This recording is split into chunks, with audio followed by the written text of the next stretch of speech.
Hello guys, this is Manpreet और आप देख रहे हैं साइंस विद वीएस। आज देखिए basics of chemistry for class 9 and 10, यही है हमारा टॉपिक। मतलब इसी के अंदर हम पढ़ेंगे क्या, केमिस्ट्री का बेसिक पढ़ेंगे। मतलब जैसे क्लास 9 जब हम स्टार्ट करते हैं तो फर्स्ट चैप्टर हमारा क्या है, मैटर है। सबसे मतलब स्टार्ट जहां से होता है वहां से हम लेके चलते हैं आज क्या। और देखिए जैसे ही मतलब मैटर का बात आता है तो आपको पता लग रहा होगा, matter is anything that can occupy space, have mass and offer resistance. उसी को हम क्या कहते हैं, मैटर कहते हैं। सिंपली मतलब क्या है, कहने का मतलब क्या है, एक मटेरियल, कोई सा भी मटेरियल या फिर सब्सटेंस, उसको हम क्या कह देंगे, सिंपली मैटर कह देंगे। जिसके पास क्या होना चाहिए, फर्स्टली वॉल्यूम होना चाहिए, अगर वो space occupy, volume and mass, है ना। अगर हम देखें कि कोई भी सब्सटेंस जो है, मटेरियल जो है, वो स्पेस ऑक्यूपाई कर रहा है तो उसके पास क्या है, वॉल्यूम है। और मास भी होना जरूरी है, क्यों, ताकि वो मैटर कहला सके। जैसे कोई भी पार्टिकल, सिंपली हम कह सकते हैं पार्टिकल, जैसे मेरे पास ये मार्कर है, बोर्ड है, ये सब क्या है, मैटर है। और एक और चीज जैसे एयर मैटर है क्या, बिल्कुल है, इसमें भी तो पार्टिकल्स है ना, ये क्या है, मैटर है। उसके बाद अगर हम देख लें क्या, वाटर क्या है, मैटर है। लेकिन जब हम बात करते हैं किसके, साउंड की, साउंड मैटर है क्या, साउंड मैटर नहीं है, इट इज अ एनर्जी, है ना, एनर्जी है ये। वैसे ही साउंड हो गया। फिर लाइट की बात हम लोग यहां नहीं कर सकते, क्योंकि लाइट क्या है, लाइट के पास बोला जाता है कहीं ना कहीं उसके पास पार्टिकल्स पाए जाते हैं, लेकिन ऑब्वियसली उसके पास मास नहीं है, तो वो भी एनर्जी की कैटेगरी में ही आ गया, है ना।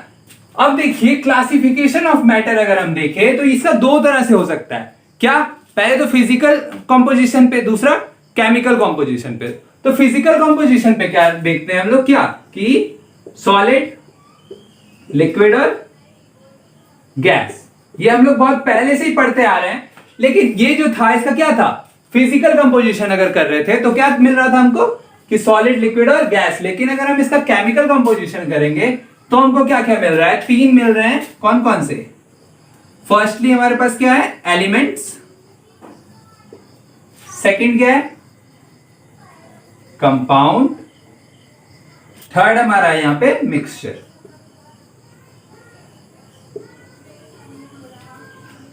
है ना।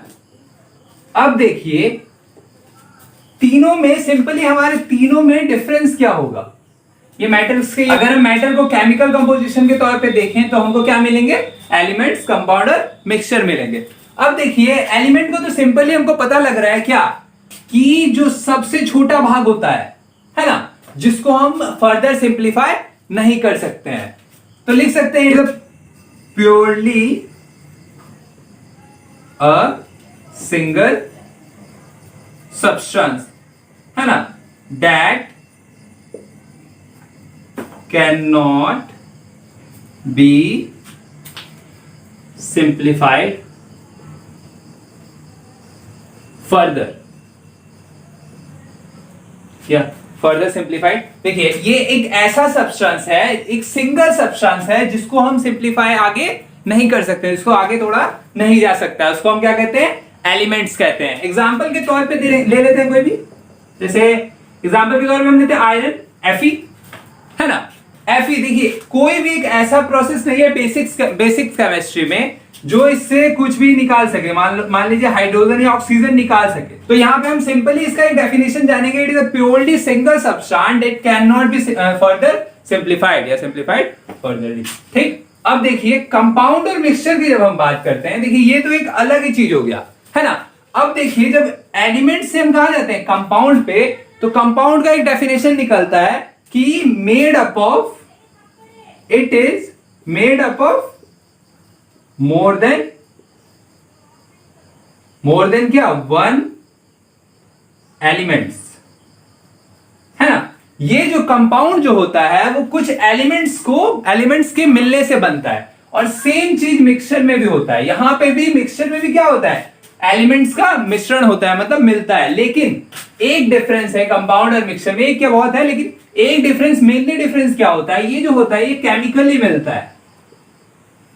केमिकली मतलब मिक्स करता है तब क्या होता है, कंपाउंड बनता है। लेकिन ये क्या होता है, फिजिकली होता है। जैसे अगर हम देखिए केमिकली का बात, जैसे हाइड्रोजन और ऑक्सीजन से क्या बनता है, हमारा वाटर बनता है ना। लेकिन देखिए यहां पे एक फिक्स्ड रेशियो है ना। किसका फिक्स्ड रेशियो है, हाइड्रोजन और ऑक्सीजन का फिक्स्ड रेशियो। सिमिलरली अगर हम मिक्सचर की बात करें तो यहां पे फिक्स्ड रेशियो नहीं होता है, सिंपली बस डाल दिया जाता है। मान लीजिए एक और एग्जांपल लेते हैं, Fe आयरन और सल्फर, इसमें जो होता है फिक्स्ड रेशियो होता है। और लेकिन इसमें देखिए ना आयरन का प्रॉपर्टी चेंज हो रहा है ना सल्फर का। लेकिन इसमें क्या हो रहा है, कंपाउंड्स में क्या हो रहा है, जब दोनों मिक्स हो जा रहा है तो दोनों का क्या हो जा रहा है, थे जैसे आयरन और सल्फर थे, उन दोनों से मैच नहीं कर रहा है। लेकिन यहाँ पे जो प्रॉपर्टीज है वो क्या कर रहे हैं, हमारा मैच कर रहा है। किससे, जो पेरेंटल थे इनके, मतलब आयरन का प्रॉपर्टी आयरन के पास और सल्फर का प्रॉपर्टी सल्फर के पास रह गया। जैसे अगर हम इसमें मैग्नेट लगाएंगे तो आयरन चुपचाप कहां चले जाएगा, मैग्नेट में चिपक जाएगा। तो एक चीज हमको पता लगा कि इन दोनों में सिमिलैरिटी है कि ये दोनों क्या होते हैं, मोर देन वन एलिमेंट से बनते हैं। ये केमिकली मिलते हैं और ये फिजिकली मिलते हैं। दूसरा, इसका जो होता है प्रॉपर्टीज चेंज हो जाता है, इसमें प्रॉपर्टीज चेंज नहीं होता है। तो चलिए अब तो देखिए, अब अगर एलिमेंट्स को फर्दर क्लासिफाई करते हैं तो उसके हमारे कितने मिलते हैं, मेटल्स, नॉन मेटल्स और मेटलॉइड्स हमको मिल जाता है। तो देखिए मेटल का जब भी बात करें, अब देखिए पहले पीरियोडिक टेबल देख लेते हैं। पीरियोडिक टेबल में हमारा जो 80% होता है, 80% लगभग मैंने बोला, इससे ज्यादा भी हो सकता है, वो क्या होते हैं, हमारे मेटल्स होते हैं, है ना। फिर जो थोड़ा सा होता है वो हमारा क्या हो जाता है, नॉन मेटल्स, लगभग 22 के आसपास। और जो बचा हुआ होता है बिल्कुल थोड़ा सा, वो क्या होता है, हमारा मेटलॉइड्स होता है। एक बार देख लेते हैं पीरियोडिक टेबल पे कैसे कैसे होता है। देखिए ये हमारा पीरियोडिक टेबल है ना। इधर जो थोड़ा सा पार्ट होता है ये हमारा क्या होता है, नॉन मेटल होता है। यहाँ पे हाइड्रोजन होता है, उसकी बात मैं नहीं कर रहा हूँ, एक्सेप्शन है, इस साइड है। और बाकी जो होता है यहाँ पे देखिए, यहाँ पे जिगजैग पार्ट, जिगजैग पोर्शन में हमारा क्या हो जाएगा, मेटलॉइड हो जाएगा, है ना। और बाकी जो बचेगा वो हमारा क्या हो जाएंगे, पूरे मेटल्स हो जाता है। और तो आपको दिख रहा होगा कि नॉन मेटल्स कितने कम है, उसी के कंपैरिजन में अगर देखें तो मेटलॉइड्स उससे भी कम है। लेकिन मेटल्स ने हमारा 80% ऑफ पोर्शन ढका हुआ है। अगर हम देखें कि नॉन मेटल्स का मैंने फिक्स्ड रखा, लेकिन मेटल्स का मैंने फिक्स नहीं रखा। क्यों, क्योंकि अभी भी जो डिस्कवर हो रहे हैं वो सिर्फ और सिर्फ क्या है, मेटल्स ही डिस्कवर हो रहे हैं, हमारे मेटलॉइड्स और नॉन मेटल्स डिस्कवर नहीं हो रहे हैं। तो देखिए थ्योरी को अलग रख के इसको देखते हैं। अगर हम मेटल्स और नॉन मेटल्स में डिफरेंस देखें, कोई भी पूछे तो सिंपली आपके दिमाग में एक आता होगा क्या, सबसे पहला पॉइंट कि गुड कंडक्टर ऑफ, हाँ, conductor of heat and electricity. सबसे पहला पॉइंट यही होता है मेटल्स का, जो कि नॉन मेटल्स से उसको अलग कर देता है पूरी तरीके से। तो एग्जांपल के तौर पे हम देख लेते हैं क्या, जैसे आयरन है ना, एजी ले लेते हैं, हमारा सिल्वर ले लेते हैं। तो ये सब क्या होते हैं, good conductor of heat and electricity. और भी बहुत सारे होते हैं, Cu, कॉपर और भी, है ना, जो कि गुड कंडक्टर होते हैं किसके, हीट एंड इलेक्ट्रिसिटी के। सिमिलरली अगर हम किसका बात करें, नॉन मेटल्स का बात करें, तो यहां क्या जाता है हमारा, ये जो होता है poor conductor of heat and electricity, है ना। नॉन मेटल्स क्या होते हैं, पुअर कंडक्टर। लेकिन एक्सेप्शन तो हर जगह है। जैसे यहाँ पे एक्सेप्शन क्या आ गया हमारा, ग्रेफाइट आ गया। ग्रेफाइट क्या होता है हमारा, गुड कंडक्टर होता है हीट का, है ना। इसका एग्जांपल के तौर पे हम लोग देख लेते हैं, जैसे हाइड्रोजन, ऑक्सीजन, नाइट्रोजन, ये सब क्या है, नॉन मेटल्स है। अब देखिए जब हम मेटलॉइड्स का बात करते हैं तो इसमें एक ऐसा पॉइंट है जो कि इन दोनों से इसको सबसे ज्यादा अलग कर देता है। वो पॉइंट क्या है, इसके पास, मेटलॉइड के पास, मेटल्स और नॉन मेटल्स दोनों के प्रॉपर्टी होते हैं। तो they have the properties of both the metals and non-metals।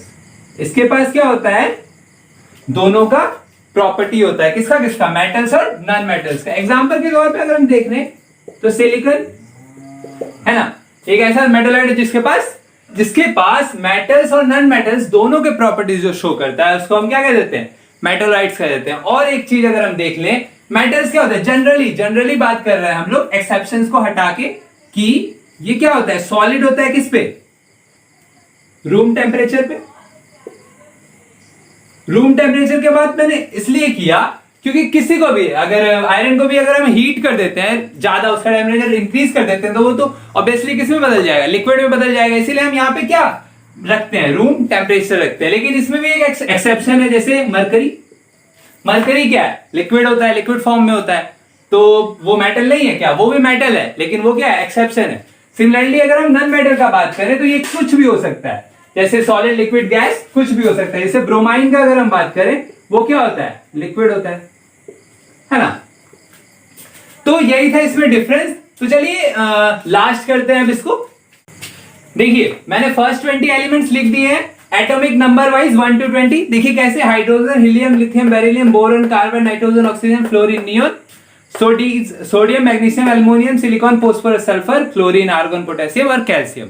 ऐसे ही आपको याद करना है। इसका बहुत सारे ट्रिक भी है, जैसे देखिए 11 to 18 तक मेरी सर ने मुझे बताया था याद कैसे करते हैं। जैसे ना मांगो अल्लाह से पेप्सी कोला, है ना, पेप्सी में एस भी आ गया, तो इससे ऐसे भी आप याद रख सकते हैं। लेकिन मेरे मुताबिक इसका कोई भी ट्रिक नहीं काम करता है। आप 2-4 बार पढ़िएगा, आपको याद हो जाएगा। और ये सारे मैंने सिंबल्स लिखे हैं, इसके नेम्स भी हैं, वो आप लोग देख लीजिएगा अपने से। 1 to 20 आपको याद करना है। तो मैं अगले वीडियो में इसका यूज बताऊंगा। तब तक के लिए थैंक यू।